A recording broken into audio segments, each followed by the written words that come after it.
Hello student, कैसे हैं आप।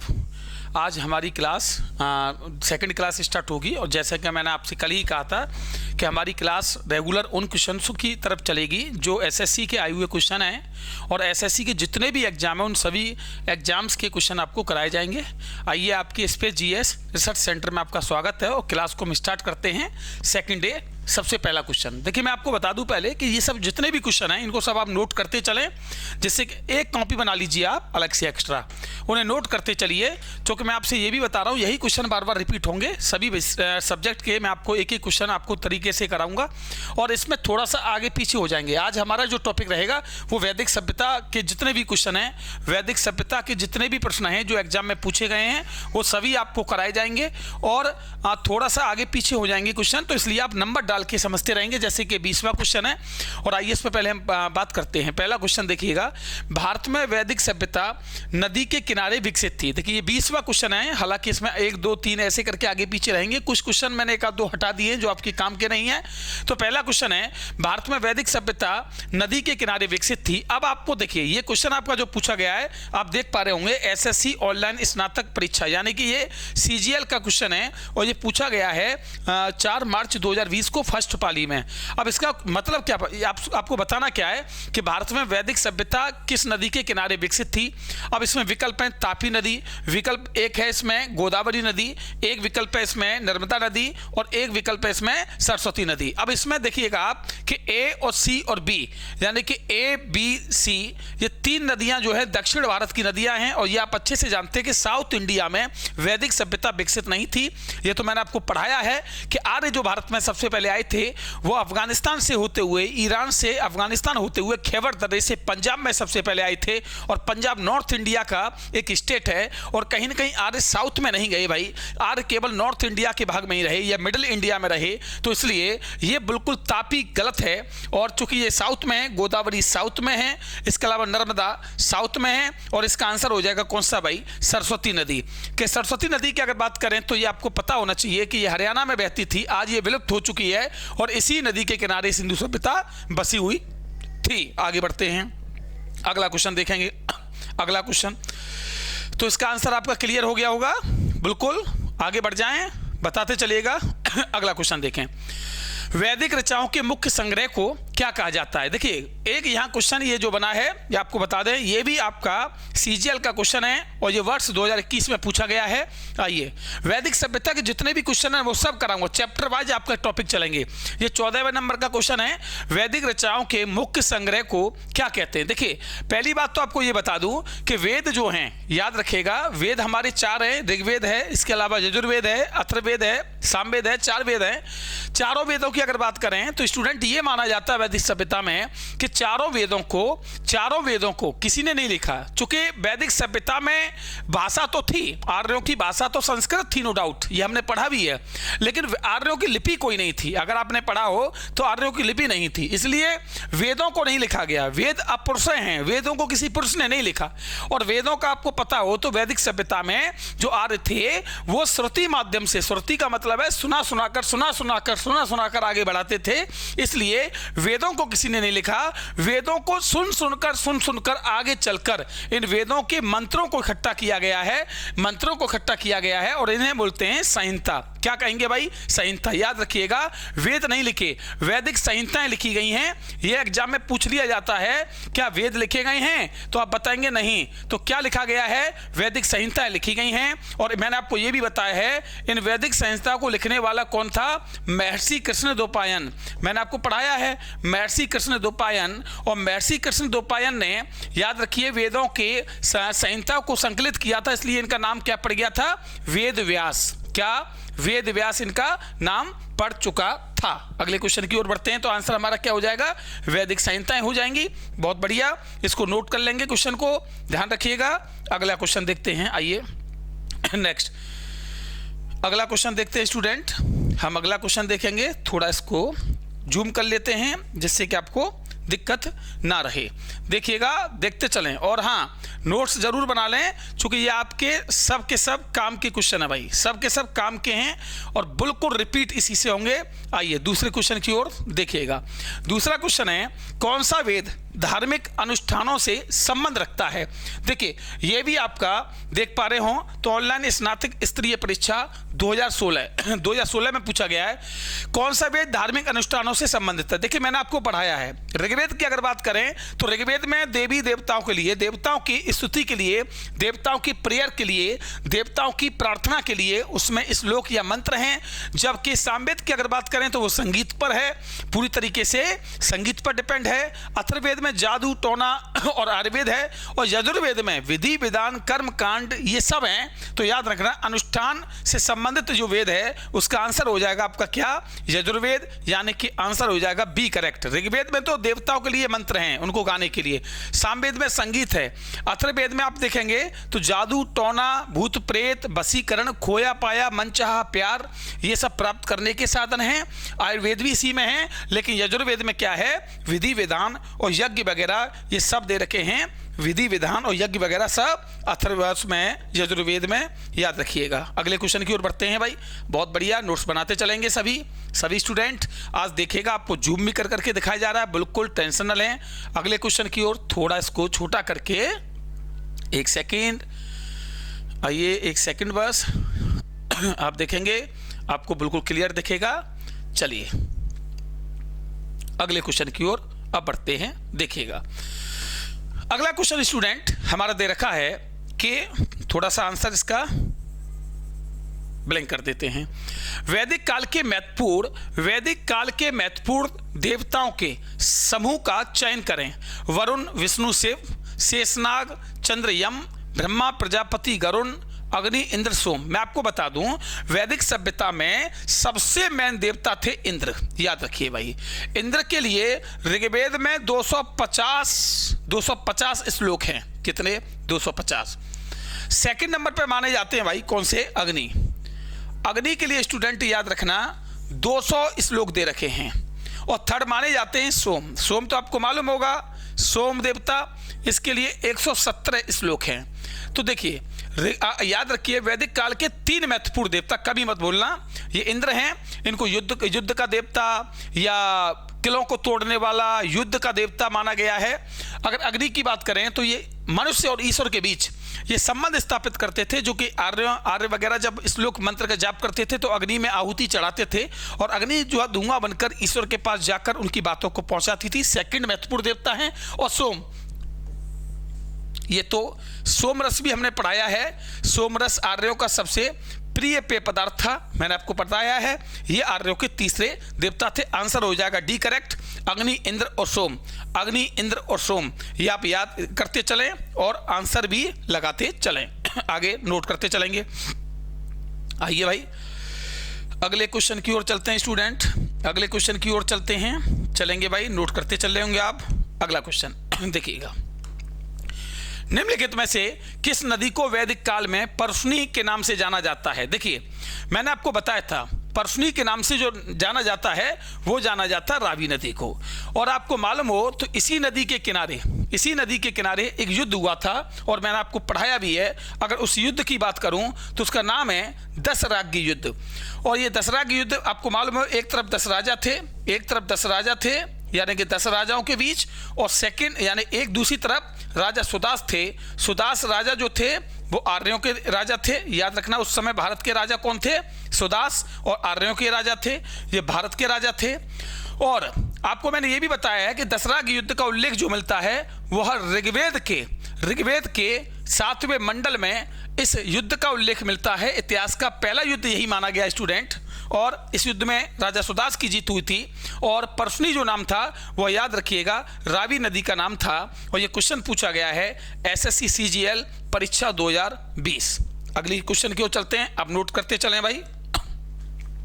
आइए अगले क्वेश्चन की ओर अब बढ़ेंगे हम, अगले क्वेश्चन की ओर देखते चलेंगे। आइए अगला क्वेश्चन देखें, उपनिषद क्या हैं? मैंने आपको अच्छे से बताया था कि उपनिषद जो हैं उनकी संख्या टोटल जो है वो 108 है। कितनी है भाई? 108। उपनिषद बेसिकली याद रखिएगा ये महाकाव्य हैं, कथा संग्रह हैं, हिंदू दर्शन का स्रोत हैं, या कानून की पुस्तकें हैं। इसका याद रखिएगा, उपनिषद की अगर बात करें हम तो ये फिलॉसफी पर डिपेंड हैं, फिलॉसफी पर आधारित हैं, और इसका आंसर हो जाएगा हिंदू दर्शन का स्रोत। जो मोक्ष प्राप्ति का साधन बताया है हिंदू धर्म में वो उपनिषद बताया है। और स्टूडेंट, उपनिषद का मतलब क्या होता है? उपधन निषद। उपधन निषद इसका मतलब ये होता है, उपमाने होता है बैठना, उपमाने होता है बैठना, और निषद माने होता है समीप। यानी कि ऐसा माना गया है कि प्राचीन समय में, याद रखिएगा, प्राचीन समय में, एक सेकेंड, ऐसा माना गया है कि प्राचीन समय में गुरु के पास जो शिष्य बैठकर ज्ञान प्राप्त करते थे, उसी ज्ञान को जो संकलित कर दिया गया, उसी ज्ञान को जो लिख दिया गया, उसी का नाम उपनिषद पड़ा। और ये हिंदू धर्म में फिलॉसफी पर डिपेंड हैं, यानी कि आप हिंदी में कहें तो दर्शन पर डिपेंड निर्भर हैं, और इसी में मोक्ष प्राप्ति का साधन है हिंदू धर्म में। क्वेश्चन को नोट करते चलेंगे, अगले प्रश्न की ओर हम अब बढ़ेंगे। चलिए भाई, अगला क्वेश्चन देखें आप, एक सेकंड। चलिए, अगला क्वेश्चन है, विष्णु के 5वें अवतार को किस नाम से जाना जाता है? देखिए, भगवान विष्णु के 10 अवतार हैं। भगवान विष्णु के जो हैं वो 10 अवतार हैं। और अगर हम 10 अवतार में अब देखें, 5वें अवतार पूछा गया है, तो 5वें अवतार माने गए हैं, याद रखिएगा, कौन? इसका आंसर होगा वामन। ये 5वें अवतार भगवान विष्णु के माने गए हैं। ये क्वेश्चन पूछा गया है कौन से एग्जाम में? CHSL परीक्षा 2020। अगले क्वेश्चन की ओर बढ़ेंगे भाई, अगले क्वेश्चन की ओर। धार्मिक क्वेश्चन भी बन जाते हैं, तो थोड़ा आप देखते चलें। आइए अगला क्वेश्चन देखें आप स्पीड में। आप निम्नलिखित में से कौन सा वेद सबसे पुराना है? ये एग्जाम MTS 2021 का है, मैंने आपको बताया है। देखो, सबसे पहले लिखा गया ऋग्वेद, नंबर 2 पर यजुर्वेद, नंबर 3 पर सामवेद, नंबर 4 पर अथर्ववेद। तो सबसे प्राचीन वेद कौन सा हो जाएगा? Answer C correct, Rigveda. Rigveda सबसे प्राचीन वेद है, इससे पुराना कोई भी वेद नहीं है। और ये आपसे एग्जाम में भी पूछा गया है, तो आपको इसका आंसर बताना है क्या? ऋग्वेद। चलिए भाई, अगले क्वेश्चनों को देखते हैं। अभी तो बहुत सारे क्वेश्चन हैं हमारे। चलिए थोड़ा जूम कर लेते हैं स्टूडेंट, थोड़ा सा जूम करके आपको, चूंकि कल कंप्लेंट रही थी कि सर क्लियर नहीं दिख पा रहा है। आइए आज बिल्कुल क्लियर कर देंगे, आप टेंशन ना लें। देखिए, आज बिल्कुल आपके क्वेश्चन ये रहेगा ही नहीं कि क्लियर दिखा नहीं। अगला क्वेश्चन देखें भाई। प्राचीन भारत में लोगों को कितने वर्णों में विभाजित किया गया था? मैंने आपको अच्छे से आपको मालूम होगा, मैंने आपको वर्ण व्यवस्था पढ़ाई है। अगर वर्ण व्यवस्था की बात करें तो वर्ण व्यवस्था आपको मालूम होगा स्टूडेंट, वर्ण व्यवस्था का उल्लेख ऋग्वेद के 10वें मंडल के पुरुष सूक्त में मिलता है। और वर्ण व्यवस्था में 4 भाग थे। पहला भाग था ब्राह्मण, दूसरा भाग था क्षत्रिय, तीसरा वैश्य और चौथा था शूद्र। ऐसा माना गया है ऋग्वेद में कि महान पुरुष का जन्म हुआ जिसके मुख से ब्राह्मण का, भुजाओं से क्षत्रिय का, थाई जंघाओं से वैश्य का और पैरों से शूद्र का जन्म हुआ। प्रारंभ में वर्ण व्यवस्था कर्म आधारित थी, जो जैसा कर्म करेगा वो वैसा बनेगा। लेकिन उत्तर वैदिक काल में इस वर्ण व्यवस्था को जन्म आधारित बना दिया, जो आज भी लगातार चल रही है। और इसका आंसर क्या हो जाएगा? सी, यानी कि 4 भागों में बटी हुई थी। हमारा मैंने बताया, नंबर 1 ब्राह्मण, नंबर 2 क्षत्रिय, नंबर 3 वैश्य और नंबर 4 शूद्र। 4 भागों में थी। बिल्कुल करेक्ट आंसर कौन सा होगा आप बताइए, नोट कर लेंगे। 4 बिल्कुल क्लियर है, कोई दिक्कत नहीं होनी चाहिए। अगले क्वेश्चन की ओर बढ़ते हैं भाई, थोड़ा जूम करते हैं। चलिए देखें, अगले क्वेश्चन को देखेंगे आप मेरे साथ। अब देखिएगा अगला क्वेश्चन, किन 3 वेदों को संयुक्त रूप से वेद त्रयी कहा जाता है? देखिए भाई, वेद त्रयी का मतलब है कि 3 ऐसे वेद जो एक दूसरे से मैच करते हैं। ऋग्वेद में क्या है? देवी देवताओं को मनाने के लिए मंत्र हैं। यजुर्वेद में यज्ञ करने के, मंत्रों को जाप करने की विधि विधान। सामवेद में मंत्रों को गाने का संगीत। और अथर्ववेद में जादू, टोना, भूत प्रेत, आयुर्वेद। ये अब आप बताइए 3 वेद एक से कौन से? अथर्ववेद तो बिल्कुल भिन्न हो गया ना भाई, बिल्कुल अलग हो गया। तो इसका आंसर होगा ऋग्वेद, यजुर्वेद, नहीं ये भी नहीं होगा, ऋग्वेद, सामवेद और यजुर्वेद। ये आंसर होगा ऋग्वेद, सामवेद, अथर्ववेद नहीं, ऋग्वेद, सामवेद, यजुर्वेद। ये आंसर होगा सी करेक्ट। चूंकि ऋग्वेद में क्या है, देवी देवताओं के लिए मंत्र, सामवेद में क्या है, मंत्रों को गाने का तरीका, यजुर्वेद में क्या है, विधि विधान यानी कि मंत्र वगैरह की विधि विधान, तो तीनों एक से हैं, तो इसका आंसर सी हो जाएगा। और ये भी स्टेनोग्राफर परीक्षा 2017 में पूछा गया है, याद रखिएगा, इसे नोट कर देंगे आप। अगले क्वेश्चन की ओर हम अब बढ़ते हैं, आइए देखेंगे अगला क्वेश्चन। टेंशन न लें, रेगुलर क्लास चलेगी, बिल्कुल कंटिन्यू चलेगी और इस किताब को बिल्कुल कंप्लीट करा के दूंगा, बिल्कुल कंप्लीट, परेशान होने की आवश्यकता बिल्कुल भी नहीं है। आइए भाई देखते हैं अगला क्वेश्चन, थोड़ा जूम कर देते हैं। चलिए, निम्नलिखित में से कौन सा वेद संगीत से संबंधित है? देखिए वही सब क्वेश्चन घूम फिर के आते हैं। पहला देखें, अथर्ववेद में संगीत है क्या? नहीं, जादू टोना भूत प्रेत। ऋग्वेद में क्या है? देवताओं के लिए मंत्र वगैरह हैं। यजुर्वेद में क्या है? यज्ञ के विधि विधान है। सामवेद में क्या है? संगीत है। तो संगीत से संबंधित कौन सा हो गया, आप बताइए? सामवेद। और ये भी SSC MTS परीक्षा 2021 में पूछा गया है, याद रखिएगा, ये 2021 में, ठीक है, आप इसे नोट कर देंगे। अगले क्वेश्चन की ओर बढ़ते हैं। चलिए भाई अगले क्वेश्चन को देखेंगे, अब एकदम क्लियर, थोड़ा जूम करके दिखाते हैं, चलेंगे भाई अगले क्वेश्चन की ओर। अगला क्वेश्चन क्या कहता है, देखें। अगला क्वेश्चन कहता है, ऋग्वेद को कितने मंडलों में या पुस्तकों में बांटा गया है? मैंने आपको बताया स्टूडेंट, जो ऋग्वेद के मंडल हैं मैंने आपको बताए हैं, ऋग्वेद के कुल मंडल हैं 10, राइट। तो सीधा आंसर हो जाएगा ए, 10 मंडल में। ये SSC कांस्टेबल GD परीक्षा 2019 में पूछा गया था, बहुत आसान क्वेश्चन, इसको नोट कर लेंगे, हालांकि हमने सब नोट कराए रखे हैं। अगले क्वेश्चन की बात करते हैं, चलिए नोट करते चलेंगे। एक कॉपी ऐसी बना लीजिए कि उसमें यही सब क्वेश्चन हो, देखना बहुत स्ट्रॉन्ग चीजें हो जाएंगी आपकी। चलिए भाई आगे बढ़ते हैं अगले क्वेश्चन की ओर। अगला क्वेश्चन है, निम्नलिखित में से किसको वेदांत कहा जाता है? भाई देखो सीधी सीधी बात है, वेदांत का मतलब है जो वेदों के अंत में लिखे गए हों, वेदों के अंत में लिखे गए हों। और वेदों के अंत में, सबसे अंत में जो लिखे गए हैं वो याद रखना, वो लिखे गए हैं उपनिषद। कौन से लिखे गए? उपनिषद। तो उपनिषद सबसे अंत में लिखे गए। वेदांत, वेद धन अंत, तो आंसर क्या हो जाएगा? सी, उपनिषद। ये भी देखिए आप, सब डेट पड़ी हुई हैं, कब कब पूछे गए, लगातार रिपीट हो रहे हैं क्वेश्चन। आगे बढ़ते हैं अगले क्वेश्चन की ओर बढ़ते हैं स्टूडेंट, आइए अगले क्वेश्चन की ओर बढ़ते हैं, देखेंगे, ये तो दिख ही रहा होगा शायद। अगला क्वेश्चन, 4 जाने माने वर्णों में पहले स्थान पर कौन आता है? कौन सा वर्ण है? तो नंबर 1 ब्राह्मण, नंबर 2 क्षत्रिय, नंबर 3 वैश्य, नंबर 4 शूद्र। आंसर क्या हो जाएगा? सही, करेक्ट, ए। और ये देख सकते हैं आप, लगातार एग्जाम में पूछा गया है। अगले क्वेश्चन की ओर चलते हैं भाई, अगले प्रश्न की ओर चलते हैं, आइए। आप कॉपी बना लें अलग से, जिससे कि ये सब प्रश्न जो मैं करा रहा हूं ये आप नोट करते चलें। चलिए अगले प्रश्न की ओर देखते हैं।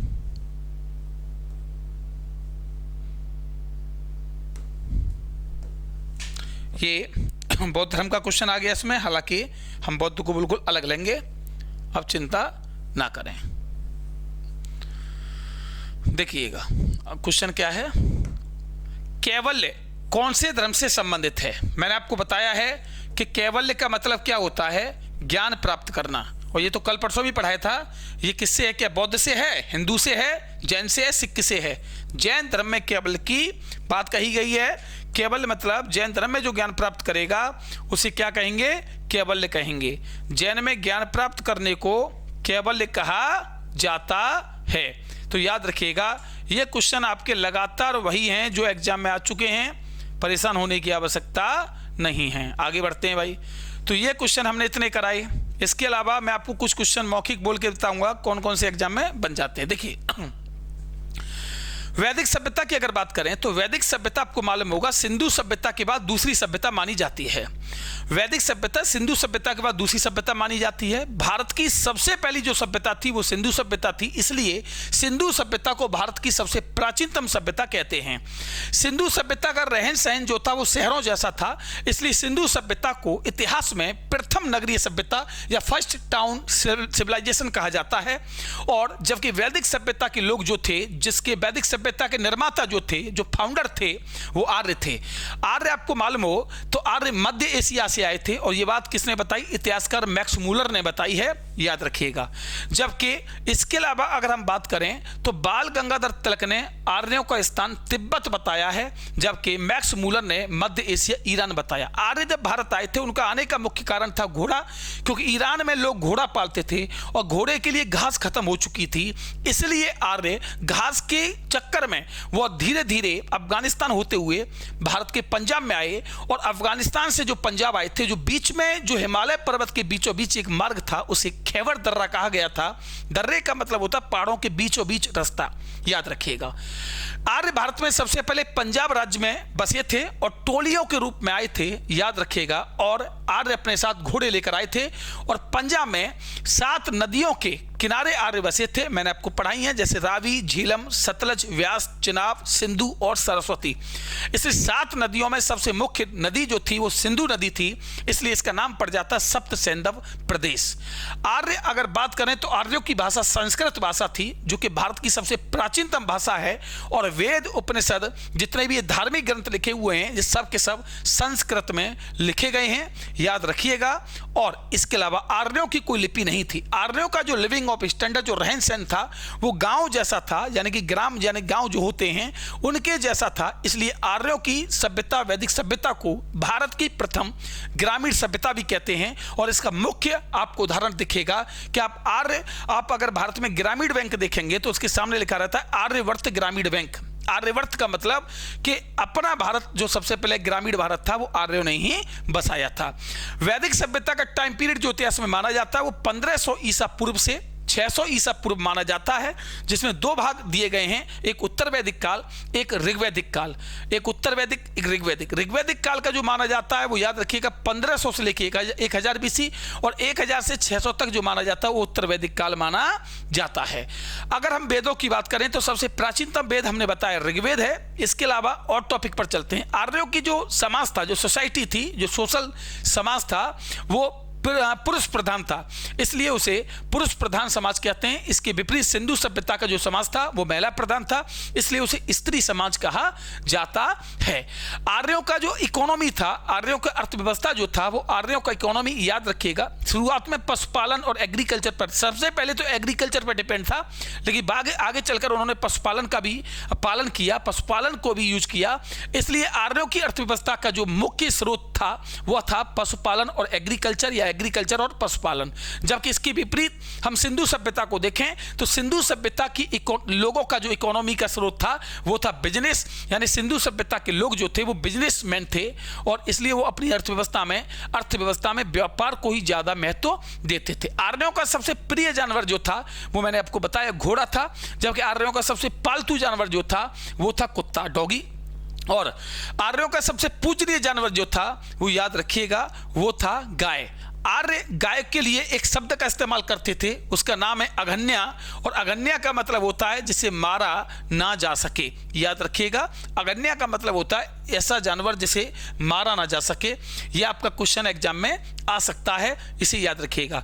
इसके अलावा अगर हम वैदिक सभ्यता की बात करें तो याद रखिएगा वैदिक सभ्यता के निर्माता जो आर्य थे वो अपने आप को बहुत महान मानते थे। इतिहासकार मैक्स मूलर जो कि जर्मनी का रहने वाला था, उसने साफ साफ स्पष्ट शब्दों में कहा है कि आर्य शब्द का मीन है श्रेष्ठ, महान, कुलीन और उत्तम। याद रखिएगा। अगर मैं बड़ व्यवस्था की बात करूं, जैसे इसमें 3-4 क्वेश्चन बने, तो बड़ व्यवस्था का उल्लेख ऋग्वेद के 10वें मंडल के पुरुष सूक्त में मिलता है, और पुरुष सूक्त ऋग्वेद के 10वें मंडल में शामिल है। ऋग्वेद के 3रे मंडल में गायत्री मंत्र दे रखा है, जिसकी रचना महर्षि ऋषि विश्वामित्र ने की थी। याद रखिएगा। और ऋग्वेद के 7वें मंडल में दशराग युद्ध का उल्लेख मिलता है, जबकि 9वें मंडल में, ऋग्वेद के 9वें मंडल में सोम रस का उल्लेख मिलता है, जो कि आर्यों का सबसे प्रिय पेय पदार्थ था, जो कि जश्न और खुशहाली मौके पर प्रयोग करते थे। आज उसकी तुलना हम शराब या विस्की से कर सकते हैं, बट शराब और सोमरस में अंतर इतना था कि सोमरस एक वनस्पति प्लांट से प्राप्त किया जाता था, नेचुरल होता था, जबकि शराब एक हानिकारक और जहरीला एक तत्व है जिससे शरीर के अन्य प्रकार के भाग भी नष्ट होते हैं। आगे की बात अगर हम करें, इसके अलावा वैदिक सभ्यता की हम आगे बात करेंगे तो वैदिक सभ्यता में याद रखिएगा, वैदिक सभ्यता में ऐसा माना जाता है कि जो सबसे पहले हमारे जो देवी देवता हैं उन सबका पहली बार जो एविडेंस मिला है सही रूप में वो वैदिक सभ्यता में मिला है। वैदिक सभ्यता के लोग जो थे वो याद रखना ग्रामीण प्रवृत्ति के लोग थे, वो शहरी प्रवृत्ति के नहीं थे। वैदिक सभ्यता में आर्यों की कोई भाषा नहीं थी, याद रखना। और आर्य जो अपने आप में शब्द है वह संस्कृत भाषा का शब्द है। आर्य कोई जाति नहीं है, आर्य कोई धर्म नहीं है, आर्य कोई वंश नहीं है, आर्य कोई संप्रदाय नहीं है, बल्कि एक शब्द है जो कि संस्कृत भाषा का शब्द माना जाता है, याद रखिएगा। इसके अलावा अगर हम वैदिक सभ्यता की बात करें तो वैदिक सभ्यता सबसे ज्यादा पंजाब में, सेकंड नंबर पे हरियाणा में और पश्चिमी उत्तर प्रदेश के कुछ भागों में बसी थी। साउथ इंडिया में या नॉर्थ इंडिया में या वेस्ट इंडिया में या ईस्ट इंडिया में हमारी जो वैदिक सभ्यता थी वो नहीं बसी। हालांकि हम नॉर्थ इंडिया में कह सकते हैं, चूंकि आर्य नॉर्थ इंडिया की साइड से आए थे, नो डाउट हम कह सकते हैं उत्तर भारत में आर्यों का क्या था भाई, निवास स्थल था, जबकि साउथ में नहीं था। ये आपको याद रखना पड़ेगा। इसके अलावा अगर हम बात करें, आज हिंदू धर्म को हम आर्यों से ही जोड़ देते हैं, चूंकि आर्य का जो रीति रिवाज था बिल्कुल हमारी तरह था, याद रखिएगा। जैसे हम गाय की बात करें, गाय को सबसे पहले देवी के रूप में आर्यों ने माना और आज भी देख सकते हैं, आज भी भारत में वर्तमान में भी गाय ही देवी के रूप में मानी जाती है। और इसे हम कह सकते हैं कि बहुत सारी चीज़ों का प्रभाव हमारे ऊपर आर्यों से पड़ा है। किससे पड़ा स्टूडेंट्स? आर्यों से। मैं 4-6 क्वेश्चन आपको बोल कर बताऊंगा, देखिएगा और कौन कौन से क्वेश्चन पूछे गए हैं। एक सेकंड बस। देखिए स्टूडेंट, और कौन कौन से क्वेश्चन आए हैं मैं आपके सामने बोलूंगा और उसके आंसर भी बताता चलूंगा, चूंकि इस पर वो लग नहीं पाए आज। देखिए अगला क्वेश्चन की अगर मैं बात करूं, एक क्वेश्चन पूछा गया है इसमें कि ऋग्वेद में 1000 से अधिक श्लोक शामिल की गई हैं, उन्हें क्या कहते हैं? यानी कि ऋग्वेद में 1000 से अधिक कुछ लाइनें हैं वो शामिल की गई हैं, उन्हें क्या कहेंगे? तो देखिए ऋग्वेद में 1000 से अधिक की अगर हम बात करेंगे तो मैंने आपको बताया ऋग्वेद में मंडल कितने? 10, तो ये आंसर गलत। अष्टक कितने? 8, तो ये आंसर गलत। अगर हम बात करें श्लोक, तो श्लोक की अगर बात करेंगे तो 10,000 कितना भाई? 10,580। एक सेकंड रुकिएगा, एक सेकंड। अगर श्लोक की बात करें तो 10,580, ये भी गलत। लेकिन सूक्त की बात करें तो 1028 हैं, यानी 1000 से अधिक कोई चीज है ऋग्वेद में तो वो क्या है? सूक्त हैं। तो आंसर इसका होगा सूक्त। आगे देखिएगा अगला क्वेश्चन, ऋग्वेद में अगला प्रश्न है वेद उपनिषद पुराण, वेद उपनिषद और पुराण और धर्म सूत्र किस भाषा में लिखे गए? हिंदी, पाली, प्राकृत, संस्कृत। जल्दी बताओ फटाफट। तो इसका आंसर क्या होगा? संस्कृत। क्या होगा? संस्कृत। चूंकि सब संस्कृत में। पुरुष सूक्त किस वेद का सूक्त है? नदी सूक्त, विवाह सूक्त, पुरुष सूक्त मैंने बताया ऋग्वेद के हैं, और ऋग्वेद के भी कौन से मंडल के? 10वें मंडल के हैं। अगले क्वेश्चन की ओर बढ़ते हैं, अगले प्रश्न की ओर देखिएगा आप। अगला क्वेश्चन है 1800 से 1500 ईसा पूर्व की ऋग्वेद की, यानी ऋग्वेद जो लिखा गया था वो 1800 से 1500 ईसा पूर्व में लिखा गया था। आपको मालूम है ऋग्वेद की लगभग 30 सूक्तों को 30 सूक्तों को यूनेस्को ने अपनी सूची में शामिल कर रखा है, 2007 में शामिल किया था। आप याद रखना, यह क्वेश्चन भी पूछा जा सकता है कि यूनेस्को ने ऋग्वेद के कितने सूक्तों को शामिल किया है? 30 सूक्तों को कब शामिल किया है? 2007 में, जबकि और किसी धार्मिक ग्रंथ को शामिल नहीं किया। अगले क्वेश्चन की ओर देखते हैं, देखिएगा ध्यान से। अगला क्वेश्चन इसमें दे रखा है भाई स्टूडेंट कि बताइए वैदिक सभ्यता कुल कितने भागों में बटी थी? तो आप बता देंगे कितने? 2 भागों में, ऋग्वैदिक काल, उत्तर वैदिक काल। मित्रों मैं आपको जो बुक करा रहा हूं वो ये बुक करा रहा हूं, आप देखें, थोड़ा सा मैं आपको जूम करके दिखा देता हूं। ये आपकी बुक है, आप देख पा रहे हो तो ये बुक आपकी बिल्कुल क्लियर है, ये एसएससी घटना चक्र की बुक है और इस बुक को मैं आपको पूरी को करा के दूंगा। इसमें टोटल 1150 पेज हैं। मेरा आप यकीन मानिए, अगर आपका दिल्ली पुलिस हो, रेलवे पुलिस हो, यूपी पुलिस हो, बिहार पुलिस हो, कोई भी आपका एग्जाम हो, इस बुक से बाहर नहीं नहीं जाएगा। एसएससी तो पूरा है ही है, आप बस मेरे साथ इसे करते रहें, आपका हर चीज इससे क्लियर हो जाएगी। यूपीएससी पीसीएस के लिए भी हम बहुत जल्दी अलग से लॉन्च करेंगे चीजें, ऐसे ही जैसे पुराने जो पेपर हैं इनसे ही पेपर बनता है, पुरानी चीजों से याद रखिएगा। जितने पुराने क्वेश्चन सेट है उन सबको घोट के पी जाओ, पेपर बाहर नहीं जाएगा आपका, समझ रहे हैं। बाकी का क्लास में हमारा कंसेप्ट चल ही रहा है, आप कमेंट करके बताएंगे क्लास आपको कैसी लगी। मैं लगातार आपके लिए ऐसे ही मेहनत करता रहूंगा, आप बस मुस्कुराते रहें, कमेंट करें और यह जरूर बताना क्वेश्चन आपको क्लियर दिखे या नहीं।